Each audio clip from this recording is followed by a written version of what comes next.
Jadi khazanah itu banyak. Untuk melawan penyakit itu ketakutan itu bahaya. Karena bisa mengganggu imunitas tubuh. Orang harus percaya diri, harus pede. Meskipun harus hati-hati, tapi harus tetap pede. Dengan demikian imunitas tubuh kita terjaga. Jadi ya sudah seperti itu. Semua orang punya cara untuk menjaga diri masing-masing. Kemudian tentang Pak Ahmad Siddiq, saya tahu banyak karena dulu saya masih ingat. Ini sekaligus ijazah pada cucu-cucunya. Kalau sama anaknya tidak berani saya. Sama cucu-cucunya. Saya masih ingat Mbah Ahmad Siddiq itu sangat loyal sama yang namanya negara. Kita tahu beliau adalah termasuk orang yang bintang ketika Muktamar Situbondo, ketika NU pertama kali nerima asas tunggal yaitu Pancasila. Kayak apa ulama-ulama kita, ya mulai Mbah Ahmad Siddiq, Mbah Ali Maksum, Gus Dur, Mbah As'ad semuanya lah, termasuk Mbah Mun, semuanya loyal sama negara sehingga NU menerima asas tunggal. Itu saya masih ingat. Karena Bapak dulu perwakilan dari NU cabang Lasem. Beliau pernah ngundang Mbah Ahmad Siddiq di sini. Zaman itu zaman Pak D. Dzufar, ikut ngundang ke sini. Bapak saya. Itu saya menangi beliau ngisi pengajian di hallnya buyut saya, Mbah Umar bin Arabi. Jadi saya ini zuriyahnya Mbah Umar bin Arabi, sama dengan keluarganya Ki Hamid Pasuruan. Itu beliau cerita bahwa kemenangan Islam itu tidak harus kita yang menang kangelan. Kadang Allah bikin orang lain yang kangelan, kita yang ikut menang. Jadi dulu kata beliau banyak ulama ketika kita diserang Jepang, saya masih ingat, saya karena pas itu ikut ke Lasem, karena saya santri sarang, Mbak Mun ngisi di Lasem, saya ikut di Lasem karena saya masih keluarga. Itu ulama-ulama itu mimpi dibacakan ayat khulibatir rum fi adnal ardi wa hum min ba'di ghalabihim sayaghlibun fi bid'i sinin lillahil amru min qablu wa min ba'du wa yawma idzi yafrahul mu'minun. Itu dulu itu ada pertarungan besar antara kerajaan Romawi dan kerajaan Persia. Kita tahu Romawi itu Nasrani. Saya ulang lagi, Nasrani. Nasrani itu percaya adanya Allah, adanya Tuhan, dan percaya adanya kitab samawi. Sementara musuhnya itu Persia, orang yang tidak bertuhan, tidak berdasar kitab samawi. Ketika Persia mengalahkan Romawi, itu orang Islam ikut susah, karena terus dibully sama orang-orang kafir Mekah. Orang kafir Mekah adalah orang yang tidak punya kitab samawi. Katanya orang kafir Mekah, iku lo balamu, jute duwe kitab, jarene dihubungan mbek langit, nyatane perang keok. Paling kon yo podo. Jadi ada analogi bahwa kalahnya orang Nasrani itu dianggap simbol kekalahan orang yang bertautan atau berhubungan dengan langit. Akhirnya orang Islam susah. Saking susahnya orang Islam sampai Abu Bakar itu tanya, ya Rasulullah, lalu orang Romawi menang itu kapan? Terus ada surat turun fibit di sini. Ya kira-kira 3. Abu Bakar pas itu belum alim-alim amat. Jadi ngartikan 3 itu ya 3 betul, sehingga beliau masyhur itu. Cara Jawa totoan itu kimar. Pokoknya nanti Romawi pasti menang 3 tahun lagi. Akhirnya ketika datang itu taruhannya dengan 10 unta. Datang ke Rasulullah, Nabi menjelaskan, loh ndak, bid'u itu mabena salas ilatis itu 3 sampai 9. Kamu jangan bilang 3. Ya sudah, taruhannya ditambah sampai 100 unta. Tapi pembuktiannya enggak 3 tahun, tapi nunggu 9 tahun. Sampean jangan tanya, berarti dulu pernah taruhan halal. Zaman sebelum ngaji saya, sampean sudah sering taruhan, jadi jangan nyalahkan saya. Nanti itu ada ilmunya, namanya nasah mansukh. Dan taruhannya Abu Bakar enggak kayak sampean. Taruhan yang sangat-sangat demi Islam, bukan demi hadun nafsi. Betul. Ketika tahun ke-7 orang Islam itu menang. Gila ya, tahun 9 itu umat Islam menang. Menangnya umat Islam mengalahkan musyrik Mekah itu di Badar.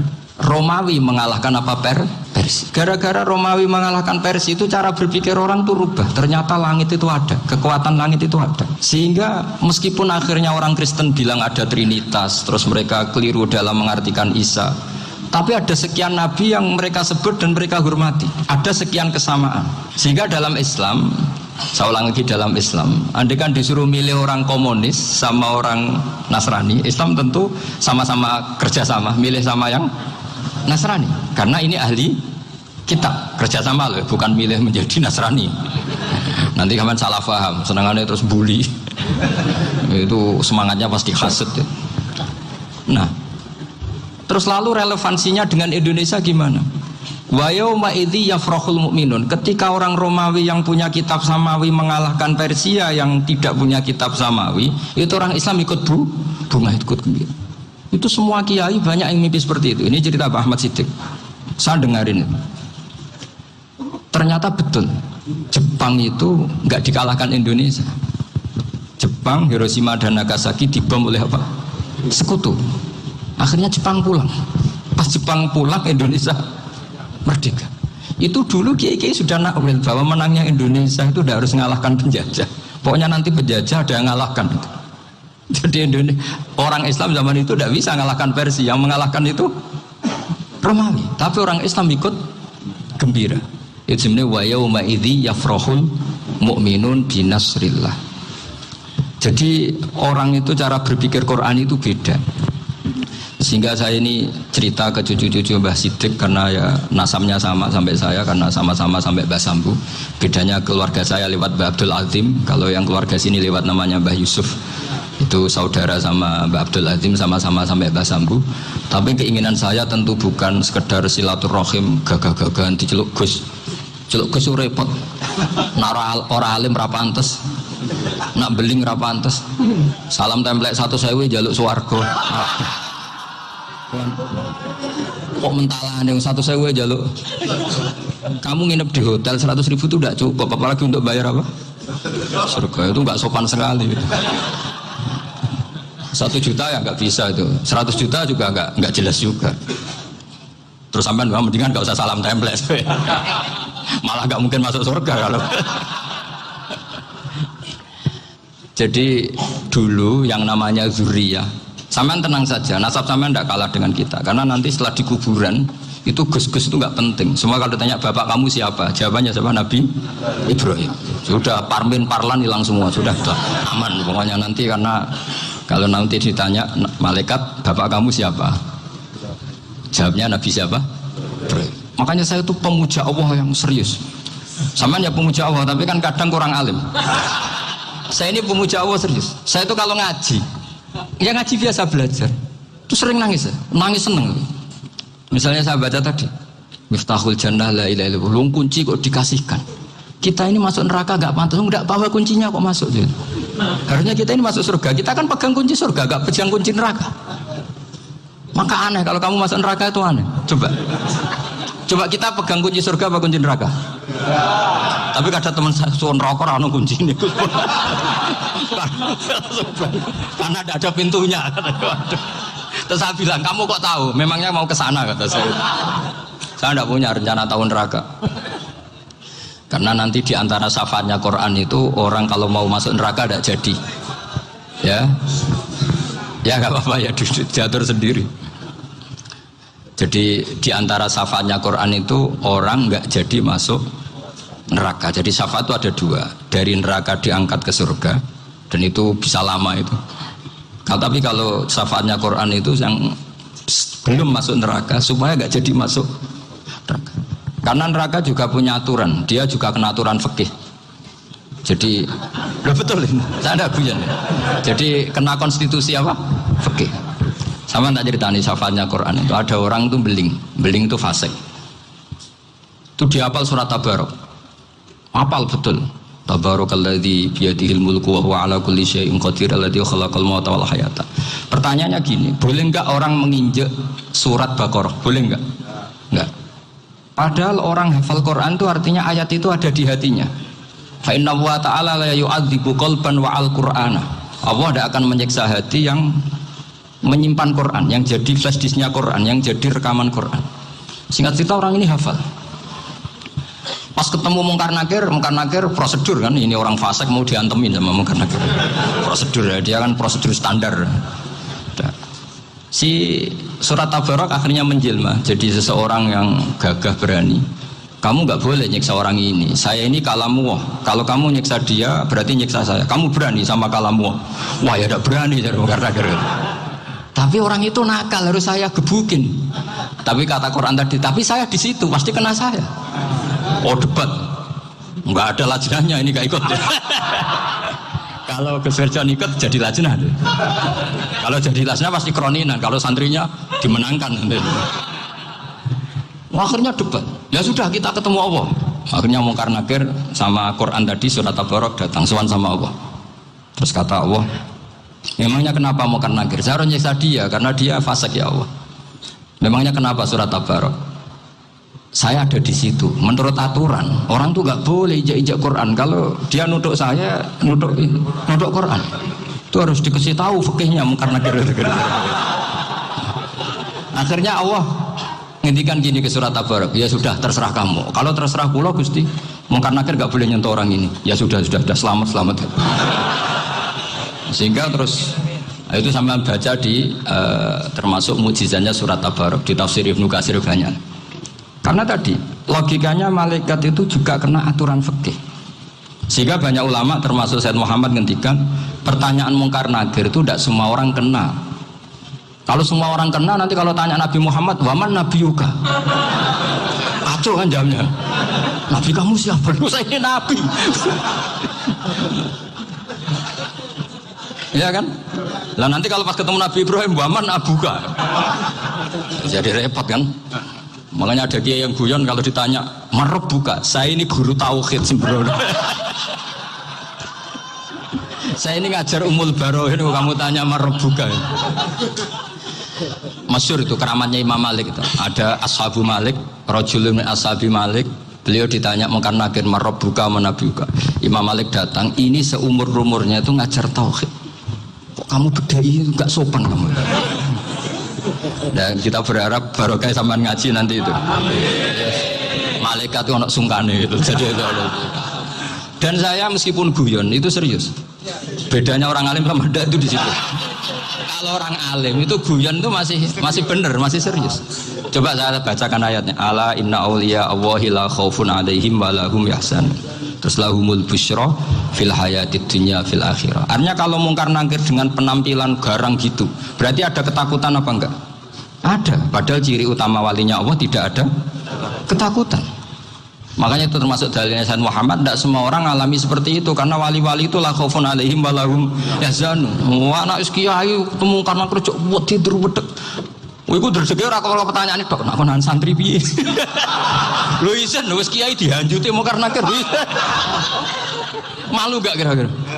Mesti pelengane konan santri piye. Nah jawabannya gampang karena pernah ngajar tauhid.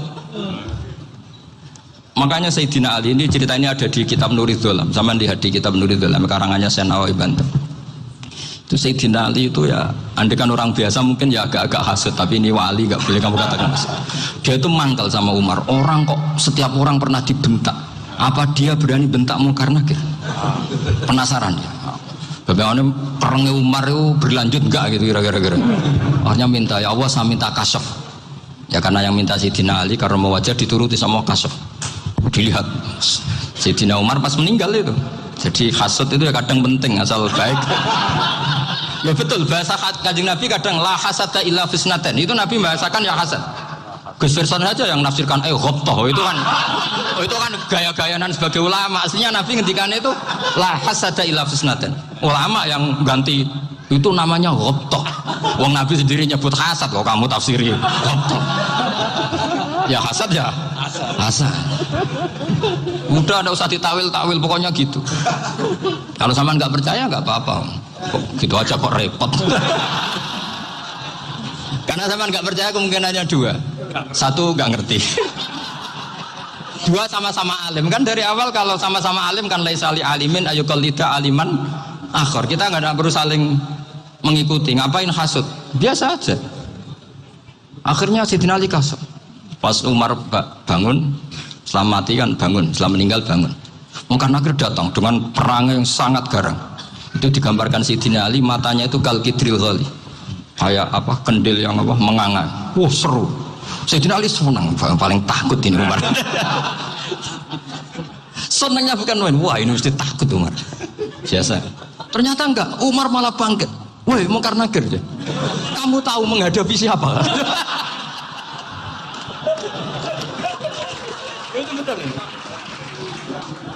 Kamu itu menghadapi temannya ahabbal khalqi ilallah. Yang diandalkan temannya bukan dia. Kamu tahu yang kamu hadapi, saya ini teman kekasihnya Allah. Jadi boleh kamu mengandalkan Mbak Virjon.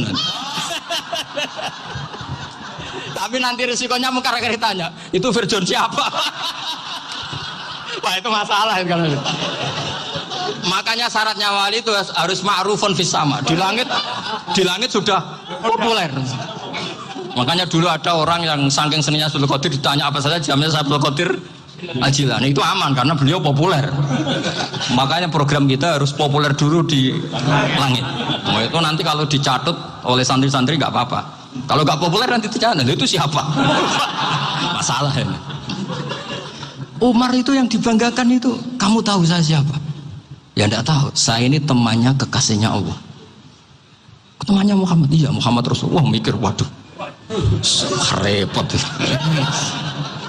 Loh di dunia aja gitu kan, temannya presiden, temannya panglima, apalagi ini temannya Sayyidul Awalin wal Akhirin. Di dunia aja bilang temannya presiden, menteri, orang sudah takut, apalagi ini temannya Sayyidul Awalin. Kayaknya mengkar-nakir terus konfirmasi sama Allah, gimana ya Allah ini ngadepi. Sebetulnya diandalkan itu temannya, bukan dia. Wah, akhirnya sama Allah dibilang, ya bu, ya sama seorang seperti itu bu yang sopan. Terus semenjak itu mungkar-nakir itu nggak selalu berpenampilan seperti itu sangat. Jadi semoga itu konsisten sampai nanti. Jadi kamu kalau ingin nggak takut mungkar-nakir jadi wali dulu. Karena syaratnya tadi hanya wali sing la khaufun alaihim wa lahum yahzanun lahumul busyra fil hayatid dunya fil akhirah. Jadi orang itu kalau ngaji itu harus khatam. Jangan semuanya kena pertanyaan. Dan kalau semuanya kena pertanyaan nanti repot. Kalau Nabi Muhammad ditanya waman Nabi juga. Nabimu siapa? Lu kan terus jadi aneh. Jadi makanya ngendikane Sayyid Muhammad semua ulama lah, nggak ada am kecuali ditaksis. Kecuali sifatnya Allah. Misalnya bikulli syai'in alim ya benar-benar bikulli syai'in. Tapi kalau am semuanya pasti ada taksis. Meskipun dalam muhawarah muhadasah biasa. Misalnya contoh gampang, istri kamu baru seneng kamu, mas nak pengen apa-apa itu lapor aku, gak apa-apa mas, mesti aku seneng gak sama lapor. Iku dia aku pengen wayo, aku langsung jadi apa wae, mesti apa wae, maksudnya kecuali itu. Gitu. Padahal kalau ngomong, mas sampean ingin apa saja tak dukung, sampean bilang, pengen ku iku wayo. Kira-kira disetujui apa enggak? Sama seperti kita kalau punya teman akrab, wah senang omahku gak apa-apa, anggap ya omahmu dewe, terus mlebu-mlebu kamar. Jadi tidak ada am kecuali di taksis. Artinya kalau ada cerita bahwa orang mati pasti ngalami ditanya mungkar nakir, itu pasti ada am yang di taksis. Itu pasti tidak dialami para anbiya, para auliya. Karena ciri utama wali itu la khaufun alaihim walahum yahzanun. Kemudian saya yang mau cerita ya supaya sampean bisa menghadapi dunia global ini, tak bawa tafsir Munir termasuk tadi. Kenapa orang Islam Rasulullah SAW itu lebih senang kalau yang menang itu orang Nasrani Romawi ketimbang yang menang itu orang Faris, dalam hal ini ateis. Karena orang ateis itu lebih ngeri. Sebetulnya beberapa penemuan sains, terutama di ilmu medis itu orang Amerika, kayak cloning. Tapi orang Amerika itu masih dilarang oleh gereja untuk mengaplikasi. Karena nanti bayi cloning itu dipakai suku cadang. Di Amerika masih ditentang oleh fatwa-fatwa agama, baik Islam maupun Kristen. Tapi di Cina itu dipraktekkan, karena nggak ada halangan agama. Di Cina itu biasa ada kondom diolah lagi jadi alat-alat aksesoris. Di Amerika tidak ada karena masih ada agama, masih ada larangan. Sehingga orang Islam itu lebih takut kalau yang menang itu Persia, karena terus cara berpikir ternyata Tuhan itu tidak ada, langit nggak ada perannya. Jadi ketika yang menang Nasrani masih berpikir itu pertolongan Tuhan, meskipun mungkin cara mengatakan Tuhan beda dengan kita. Tapi ada satu kesamaan bahwa kekuatan samawi itu ada. Jadi disebut ghulibatir rum fi adnal ardi wa hum min ba'di ghalabihim sahlibun. Di sini diterangkan oleh Syekh Nawawi supaya kamu tidak salah paham. Sebetulnya saya kamu katakan misalnya wah itu paham liberal, sebenarnya saya tidak tersiksa. Cuma takut yang mengatakan seperti itu cek goblokir atau ngaji gitu. Itu aja masalah saya. Ini saya baca ini karangannya Syekh Nawawi karena tadi kata Mbak Firjon ngaji itu harus sama orang yang bersanad. Saya ini kalah sama beliau itu berkali-kali. Secara nasab saya harus manggil Mbah. Secara silsilah ilmu saya juga kalah lagi. Saya sering disewani sama cucu-cucu Syekhona Khalil. Kiai Siddiq itu termasuk murid dekat beliau Syekhona Khalil.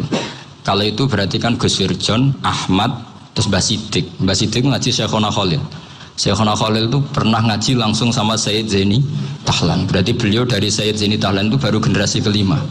Sementara saya itu sudah ketujuh atau keenam. Saya, Mbah Mun, Mbah Karim misalnya, Mbah Hashim, Mbah Mahfud Termas, Sayyid Abi Bakar Sato yang ngarangnya Anatul Talibin, baru Sayyid Zaini Tahlan. Berarti saya ketujuh, kalah lagi. Tapi untuk jadi wali biasanya cepat saya. Karena syaratnya jadi mbah itu ngalah demi putu. Jadi kalau beliau ngotot, saya dulu Gusti, saya mbahnya. Wah itu mbah yang nggak baik. Pasti jatahnya dikasihkan apa? Cucunya dulu. Makanya Abdul Muthalib itu orang yang dapat wangsit, tapi yang jadi nabi itu cucunya. Jadi dalil saya banyak. Sebenarnya Abdul Muthalib itu sudah sering dapat wangsit. Karena saya bahasakan wahyu, Nabi yang protes, enggak Nabi kok dapat wahyu. Tapi sebetulnya Abdul Muthalib itu masyhur itu. Kalimat-kalimatnya menunjukkan bahwa beliau itu sudah dapat wahyu kalau nanti cucunya itu jadi apa? Nabi. Makanya senangnya bukan main Abdul Muthalib sama Rasulullah. Putu seneng, mbah seneng putu. Jadi mungkin, jadi sama nggak usah protes loh. Yang jadi wali kok cucunya. Dulu betul. Dulu Mbah Hamid Pasuruan itu kalau Mbah Ahmad Siddiq ke sana, Mbah Hamid Pasuruan kalau manggil Mbah Ahmad Siddiq itu paman. Tapi pamannya minta ijazah ke ponaan. Apa ya gara-gara itu memang.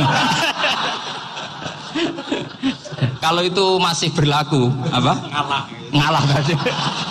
Kayaknya masih apa? Hawannya masih gitu. Hawannya masih. Karena melihat tren-tren langit masih gitu kayaknya masih itu.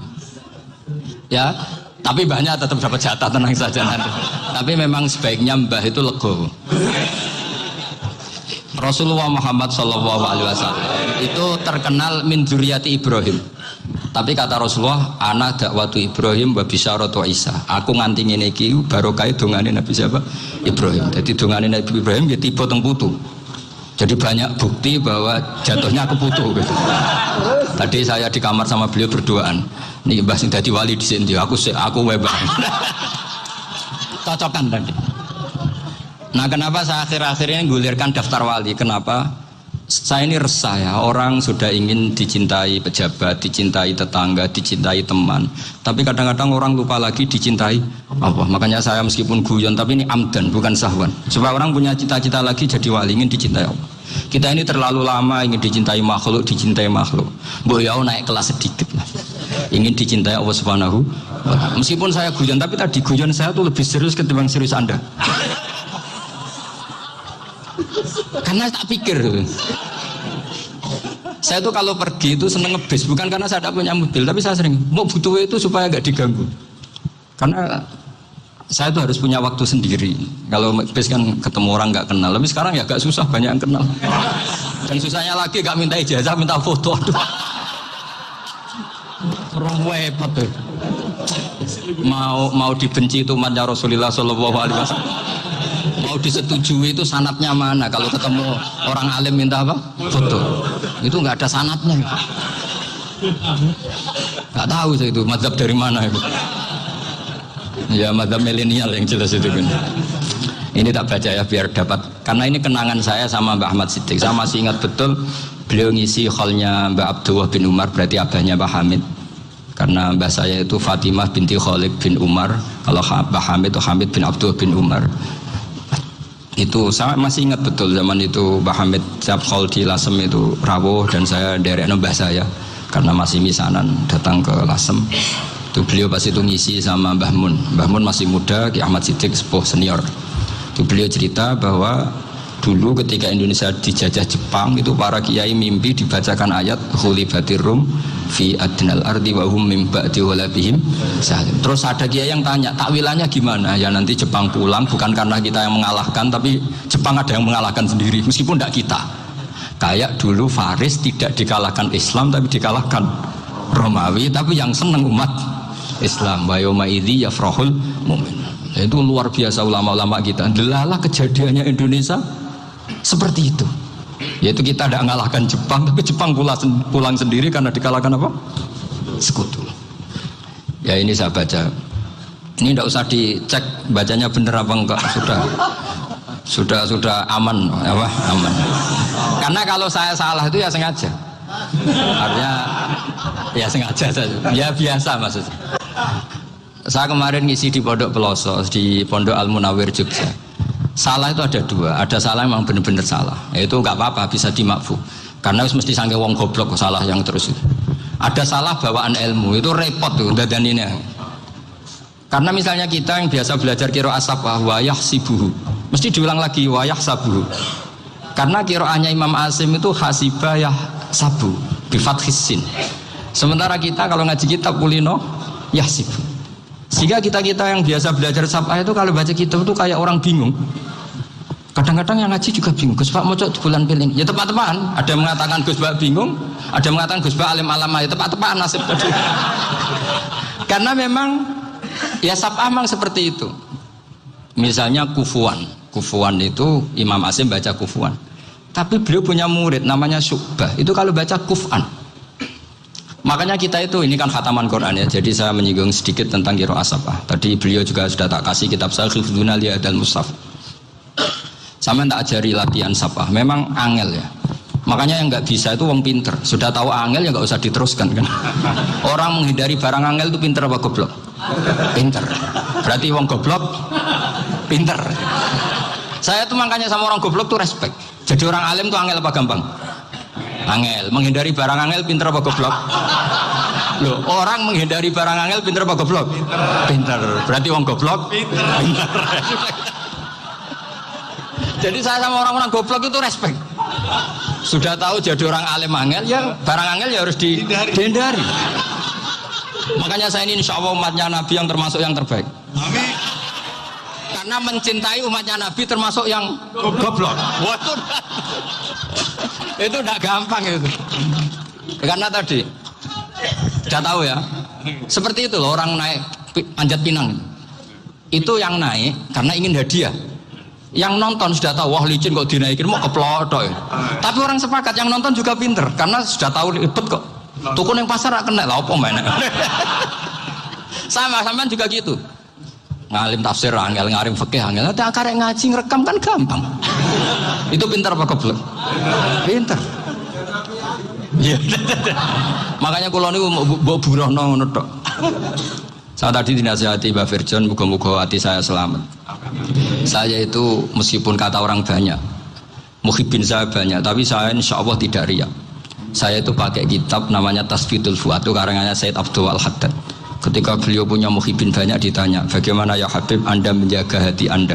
Jamnya Said Abdul Al-Haddad itu nih, innama azzamu Allah. Mereka itu sebenarnya menghormati Allah, cuma butuh sarana, dan itu saya. Jadi saya tahu sampean semua itu mencintai Quran, mencintai sunnah Rasul, mencintai hadis-hadis Rasul. Cuma sampean kan karena nggak paham, terus manfaatkan saya. Jadi sebenarnya saya ini korban. Korban. Jadi saya mau riak gimana? Korban kok mau. Bangganya di mana tuh? Coba sampean misalnya ngaji tafsir, belajar sendiri kan susah. Terkibnya susah, maknanya susah. Bahkan beli kitabnya kadang nggak kuat. Untuk jadi alim tafsir itu kan harus beli kitab. Loh, saya sering belajar kitab itu jutaan. Tafsir Tobari, saya pernah beli kitab Fakhrur Razi itu berapa coba? 27 jilid. Karangannya Fakhrur, belum karangannya ulama modern Imam Sa'rawi. Itu berapa jilid? Itu jutaan. Saya kemarin juga dihadiahi kitab Pak Quraish Shihab namanya Faidul Bari fi Syarhil Bukhari. Pak Quraish Shihab yang terkenal. Dia sering diskusi sama saya. Saya ngasih hadiah beliau ngasih hadiah saya. Wah itu harganya nggak kuat. Tidak kuat kadang di Indonesia nggak ada coba. Dan sama orang hebat menghindari kesulitan itu. Yang kesulatan itu, Gus Bak ngaji ikut, kalau nggak paham dirukok rekamannya sudah gitu. Pinter mana sampean sama saya? Pinter sampean kan? Bikin sosis susah, beli aja kok repot kan. Makanya nggak boleh orang bilang, wah aku goblok reso tafsir, aku wong pinter. Makanya nanti kalau saya ketemu Nabi tidak termasuk orang yang mentahkir orang Islam. Kafabil mari isman ayah kira akhahul muslim. Jadi cukup orang itu dosa kalau menyepelekan orang Islam, termasuk darani sampean goblok itu dosa.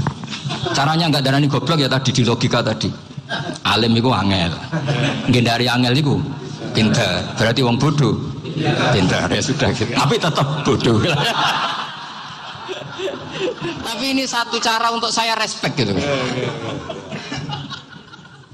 Coba orang yang ngaji tafsir saya banyak, mungkin ribuan. Itu sebetulnya mencintai Quran. Karena Quran adalah kitab suci yang panduannya umat Islam. Sangat mencintai Quran. Terus kemudian mereka nggak paham. Terus mencari orang yang memahamkan. Burono lah cara jawabannya ini. Terus keren saya itu di mana coba? Lah terus mereka kurang ajarnya gini. Kalau paham itu ya alhamdulillah paham. Wah nak ngaji Gus Bae ngono tok. Tapi nek ora paham, ora jalan akal ya. Mari Gus Bae nerangno cepet mulane gak paham. Ora kok nyalano teke sing lelet tuh. Itu kan Masya Allah, naudzubillah. Sebetulnya tingkat kurang ajarnya tinggi tuh sebenarnya. Jadi kalau nggak paham tuh kadang nggak nyalahno uteke. Kayak mau misalnya, mau mari mikir aja jelas. Padahal misalnya jelas orang mesti paham, bodoh. Paham ya? Jadi kata Sayyid Abdul Haddad, innama azzamu Allah. Sebenarnya mereka itu sangat menghormati Allah. Makanya kita nggak perlu mengatakan wasilah itu kafir, nggak akan. Karena orang tawasul sama Rasulullah itu ingin dapat ridhonya Allah lewat orang yang dicintai Allah. Kita mencintai wali sebenarnya, wah itu kekasih Allah. Kita mencintai itu karena mencintai Allah. Sama seperti gini, kamu mencintai kangkung apa enggak? Sebenarnya sama sekali enggak. Tapi kamu ingin sehat, ada asupan gizi. Kamu ingin tubuh kamu sehat, butuh asupan gizi. Kemudian kamu makan kangkung. Apa terus kamu cinta kangkung? Kan enggak. Cinta kesehatan kamu sama. Orang yang mencintai saya ingin kepuasan rohani. Saya kan termasuk kiai yang torekonya gampang. Ini swarga kan akhirnya penggemarnya banyak. Coba kalau kamu ini neraka. Jadi sebetulnya Anda mencintai kepuasan Anda sendiri. Nah, saya ini korban. Makanya untuk masuk surga cepat saya. Korban itu cepat. Da'watul mazlum la turaddu. Laisa bainahu wa bainallah hijab. Jadi saya kalau donga langsung seret langit. Karena mazlum. Saya sinau tafsir itu, Mbak, sampean bayangkan ada tafsir itu sudah 27 jilid. Sengarang Fakhrul Razi itu bulatnya bukan main. Karena dia ahli filsafat. Bulatnya Masya Allah. Sudah gitu sinau Jalalain kadang dikomen oleh Sawi. Sudah kita percaya Jalalain jebule dibuli Sawi. Percaya Sawi dikandani, "Oh iku Maliki rasa ribet." Sudah gitu sinau Qurtubi, sinau tafsir Tabari itu susahnya. Belinya susah, belajarnya susah. Padahal saya punya keluarga, punya istri, punya anak. Bayangkan kalau istri saya rewel kayak istri sampean. Wah itu, tapi alhamdulillah enggak. Sama sekali enggak. Allah sudah milihkan, wah ini bahaya kalau punya istri rewel. Imam Sibawai itu kitabnya banyak, tapi yang terbukukan hanya kitab Sibawai. Karena beliau kalau sudah belajar lupa istri. Hanya pas beliau di pasar, kitabnya dibakar semua sama istrinya. Karena dianggap saingannya. Ternyata yang dicerai tidak kitabnya, malah istrinya. Itu Imam siapa? Sibawai. Tapi alhamdulillah kitab saya nggak terbakar, aman. Saya teruskan ya. Jadi untuk menjaga riya dilatih innama azzamu Allah. Sebenarnya mereka itu menghormati Allah. Sehingga wasail-wasail itu sebenarnya nggak pernah jadi subjek pelaku utama, enggak. Tetap Allah. Sebab itu kata Sayyid Muhammad, kamu kok mengatakan wasilah itu kafir itu gimana? Ketika innallaha qad ba'atsa lakum taluta malika. Talut itu ya manusia. PD-nya itu apa? Inna ayata mulkihi ayyatiyakumud tabut fihi sakinatum min rabbikum wa baqiyatum mimma taraka ahlu Musa wa ahlu Haruna tahmiluhul malaikah. Jadi beliau PD itu kalau bawa sunduk semacam peti sakti, sing di situ ada baqiyatum mimma taraka ahlu Musa wa ahlu Haruna tahmiluhul malaikah. Ya kayak semacam jimat. Tapi saya bukan mensyariatkan jimat enggak, karena nanti banyak penjual yang pembohong juga gitu loh. Cuma cerita, kamu tidak usah mengatakan kafir. Dulu Tolut PD-nya kalau bawa sunduk semacam peti kesaktian yang di situ ada baqiyatum mimma taraka alu Musa wa alu Harun tahmiluhul malaika. Sehingga Khalid bin Walid meskipun beliau sahabat dan menyaksikan wajah Rasulullah SAW, itu bawa sya'aratun min sya'aratihi Rasulullah SAW, bawa rambutnya Nabi. Perang kemana-mana itu diletakkan di pecinya. Nanti sama tanya lagi, masa pakai peci Khalid bin Walid itu? Wah panjang, sampai itu repot. Sampai tak warai ngaji usul fikih. Usul fikih itu kalau ngaji itu ada istilah tangkihul manat. Ini mesti ini wilayah yang kita bisa berdebat sama Mbah Firjon. Dulu itu musuh saya karena saya makili Anwar, beliau makili Pelosok. Tapi tahu-tahu kalah tua terus saya mengundurkan diri. Di fikih itu ada istilah, ada tangkihul manat, ada tahqiqul manat, ada tangkihul manat. Tangkih itu kira-kira gini, lafadz hadis itu dibuang sekian untuk tahu bahwa itu madarul hukmi. Misalnya gini, tak beri contoh paling gampang. Sama harus paham, kalau nggak paham nggak pinter-pinter. Ja'a a'rabiyun ila Rasulillah sallallahu alaihi wasallam. Ya karena ini menghormati Mbah Ahmad Siddiq, saya orang alim, jadi ngaji ini tetap ada suasana alim.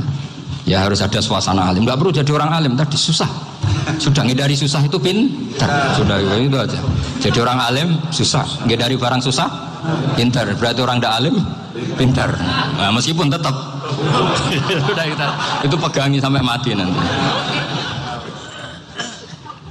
Loh, jadi orang alim itu repot. Itu kata Imam Ghazali, kalau orang alim kalau mau masuk surga itu sama Allah nggak boleh. Kif, kamu nggak boleh langsung masuk surga. Coba cari umat kamu, syafaati dulu. Dan saya takut nyari sampean nggak bisa kembali. Saya tidak punya rencana itu, pokoknya mau masuk.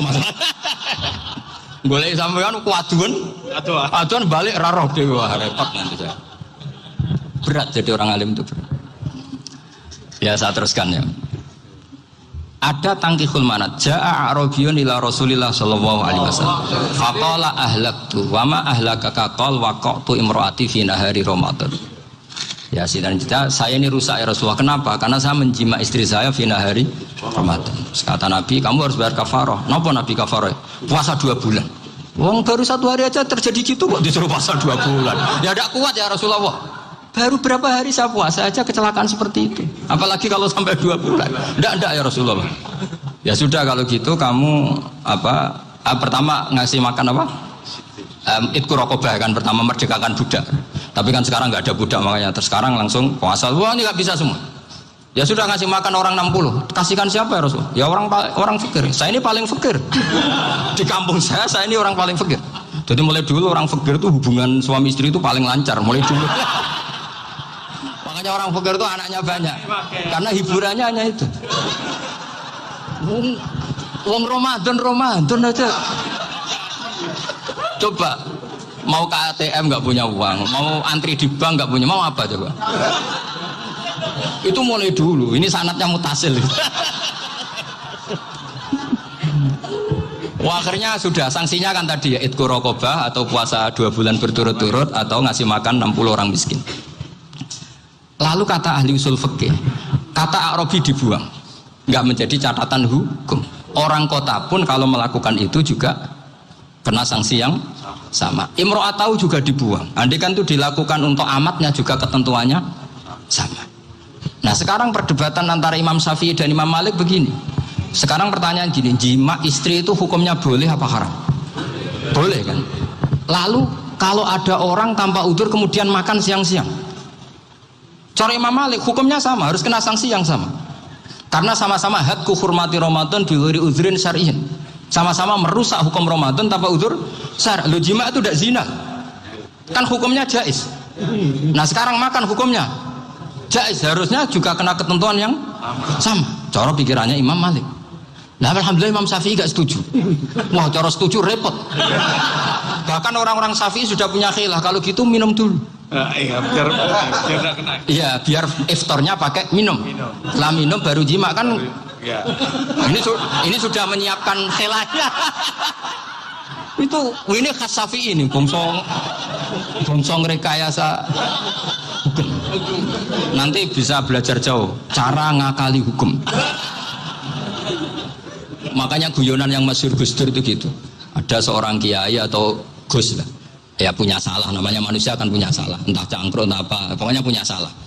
Ada wartawan yang ngiranya semua kiai itu orang suci, sehingga tanya sama Gus Dur, Gus itu ada kiai kok, ya pokoknya salah lah. Tapi jangan bayangkan dosa besar, enggak, kecil-kecil aja. Itu gimana itu? Padahal kiai kan orang suci. Jawabnya Gus Dur lucu. Ya justru yang boleh salah itu para kiai. Kalau kamu nggak boleh. Kok bisa Gus? Karena mereka tahu caranya tobat. Repot. Kalau kamu nggak tahu caranya, sama pelanggaran hukum itu ya harus pakar-pakar hukum. Itu yang tahu caranya rekayasa. Kalau kamu ya kena pasal kan ya. Jadi kamu jangan niru saya. Saya ini punya sekian cara untuk nah, itu namanya khilah. Makanya kata Sayyid Muhammad, kamu tidak usah anti khilah. Karena Abu Hanifah itu membolehkan khilah. Kitabul khiyal. Yang penting kamu soleh dulu. Setelah soleh nanti Allah maklumi. Soleh dulu, syaratnya soleh dulu. Kalau tidak soleh jangan. Contohnya gini, ada orang mau puasa lemes sekali, mau makan. Gampang. Kalau langsung makan kan kayak hadku hormati Ramadan biwiri udrin syariah. Aku langsung mau jembera sowan Mbah Firjon. Sudah status saya apa? Musafir. Ya sudah, berangkat aja sampai Tuban makan.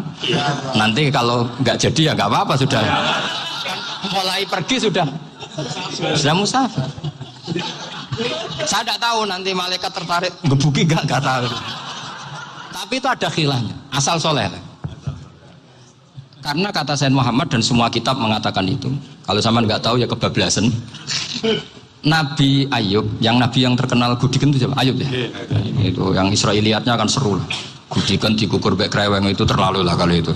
Untuk kreweng konti, untuk Arab orang kreweng itu sudah masalah itu.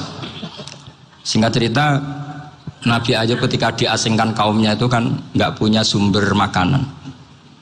Lah orang lelaki itu mulai dulu egois. Istrinya Nabi Ayub itu cantik sekali, udah cantik, rambutnya bagus. Makanya kamu nggak usah tanya kenapa istrinya kayak banyak yang cantik. Ya, nah warasatul anbiya nggak boleh gitu. Kalau nggak cantik ya warasatul anbiya dari segi balak. Istrinya Nabi itu semuanya cantik. Nggak usah tanya sebabnya apa, pokoknya gitu, semuanya cantik. Singkat cerita, beberapa kali istrinya Nabi Ayub itu kerja demi bisa nafkahi Nabi siapa? Suatu saat itu tidak ada pekerjaan yang cukup untuk beli roti. Satu-satunya peluang dapat rezeki itu putrinya raja itu rambutnya berondolin. Terus ada sayembara siapa yang rambutnya bagus mau dibeli. Sampai rambutnya istrinya Nabi Ayub itu dijual. Nabi Ayub tersinggung karena itu mengurangi kecantikan. Jadi lelaki mulai dulu gitu. Udah nggak urun kalau istrinya nggak cantik itu komplain. Itu khasnya lelaki. Jadi kalau kamu gitu ada sanadnya juga, tenang saja ya. Komplain ya pegawaian itu.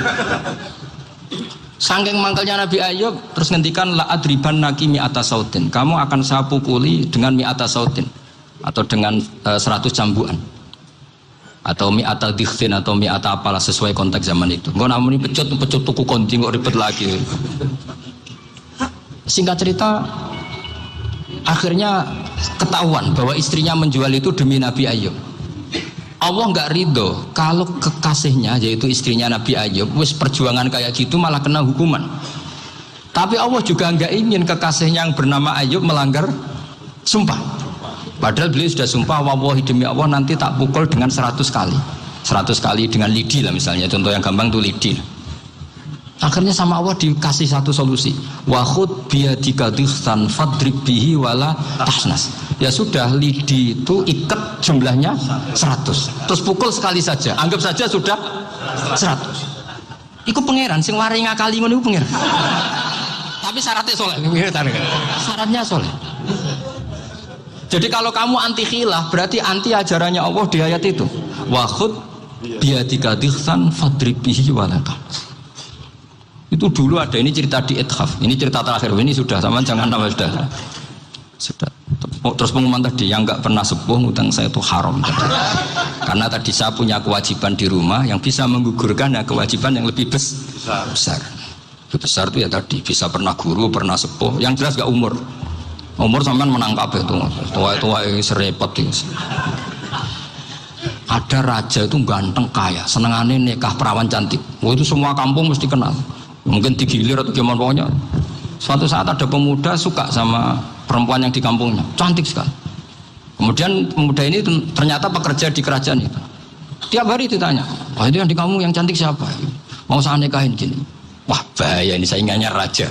Jadi yang dibidik pemuda tadi itu saingannya si raja ini orang yang namanya raja kan gengsinya tinggi. Kaifa tankihuha wa qad ra'aitu qad qabbalaha rajulun. Kobok nikahi, saya itu pernah melihat dicium lelaki. Wah gak mau. Gak gelem kadang ditambung lan wa qad qabbalaha rajulun. Saya pernah melihat sendiri qabbalaha rajulun, dicium oleh lelaki.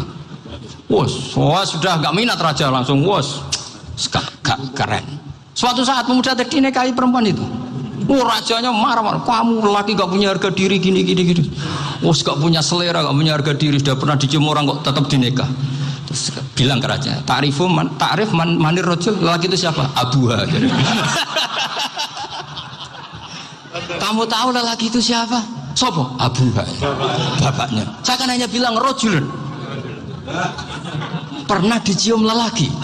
Lah pikirannya raja itu lelaki kue-kue ngene iki. Tapi butuh canom mau raja ben gak sida itu aja tuh. Baru kayak digulirkan gitu wakot kebalah rajulun. Wah nggak mau. Setelah itu satu saat pegawainya tadi nikahi perempuan. Kamu nggak punya harga diri gini. Kamu tahu mandir rajul apa abu? Wah nak ngono aku gak apa-apa. Lah monggo sakniki wis bojo kula. Ora trimo wis diambung wis macam-macam lah. Lah itu namanya khilah. Apa? Khilah. Kalau di Balawa disebut tauriyah atau apa. Tapi saya tidak ngajari sampean seperti itu. Sudah pinter sebelum saya ajarin. Bongso ngakali kan sudah pinter. Ya ini terakhir tak baca Arabnya saja nanti. Bismillahirrahmanirrahim. Biar dapat barokahnya Syekh Nawawi juga barokahnya guru-guru. Bismillahirrahmanirrahim. Wasababu nuzuli hadil ayati annahu kana baina farisa war rumi qitalun wa kana al musyrikuna yawadduna antaghliba farisu ar-ruma li anna farisa kanu majusiyan ummiyin wal muslimuna yawadduna ghalabatar rum ala faris liqaunihim ahla kitabin. Jadi zaman dulu orang Islam lebih senang kalau yang menang itu orang Nasrani. Kalau bandingannya ateis. Karena bagaimanapun percaya kekuatan langit. Sementara orang ateis sama sekali tidak percaya kekuatan. Apapun bedanya kita dengan Nasrani itu ada kesamaan, yaitu percaya adanya kekuatan langit. Sehingga ketika orang Romawi kalah itu orang Islam ikut susah. Paham ya? Makanya ini tak baca biar sampean enggak macam-macam pikirannya. Fab'atha Kisra saat terusnya, ya pokoknya seperti itu. Akhirnya Rasulullah SAW berdoa lebih senang yang menang itu Rom karena ahli kitab. Artinya apa? Kemenangan ahli kitab adalah kemenangan makhluk atau hamba Allah yang mentautkan kekuatan kita di bumi dengan kekuatan langit. Makanya saya berharap selain kita ikhtiar medis, kita harus memperbanyak istighfar. Bagaimanapun semua itu dari Allah Subhanahu wa ta'ala. Kita menghormati negara dengan ikhtiarnya, tapi saya mohon sekali kita juga istighfar, karena semua itu juga ditentukan oleh Allah, oleh langit.